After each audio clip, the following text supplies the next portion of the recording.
उनाव दुलाराय बर' फरायसा आफादनि मानगोनां आफादगिरि दिपेन बर' सार बिथांजों लोगोसे दुलाराय बर' फरायसा आफादनि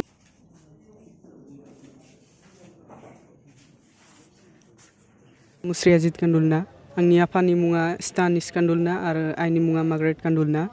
आंनि गामिया बर' बाजार आन्चलिकनि सिङाव थानाय लदाबारि गामि आं बर' बाजार गोजौ फरायसालियाव फरायदों मा जिल्ला गोलैयो उदालगुरि जिल्ला आच्चा नोंथाङा सासे आदिबासि हिसाबै बर' मिडियामखौ माबोरै फरायनो हादों होनना मा फोरमायगोन नामा बर' मिडियाम फरायनाया आंखौ जोंहा आफाया मोनसे मोजां स्कुल नागिरनानै फोरोंनो सानदोंमोन जायबानोखि फार्स्टआव इंलिश मिडियामाव होदोंमोन खस्थ' खालामनानैबो जोंहा बाबाया टि गार्डेनाव लेबार खालामनानैबो बिनिफ्राय बेयाव लांलाय लाबोलाय खालामनायाव खस्थ' जानायखाय खाथिनि स्कुल UN एकाडेमियाव होदोंमोन नोंथांनि पार्सेन्ट जौखोन्दोखौ खोन्थानाय बेसेबां मोनो आंनि पार्सेन्टेजआ 78.33 नोंथाङा बे बर' मिडियाम फरायनायाव जेबो उसुबिदा मोनाखैमोन नामा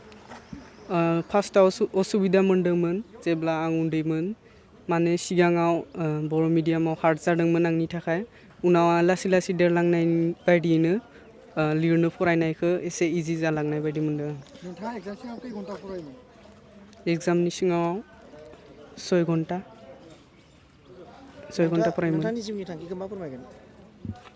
आंनि जिउनि थांखिया बिदिनो मोनसे सिभिल अफिसार जानायनि नोंथाङा दा मा लाइनाव फरायदों आर्ट्स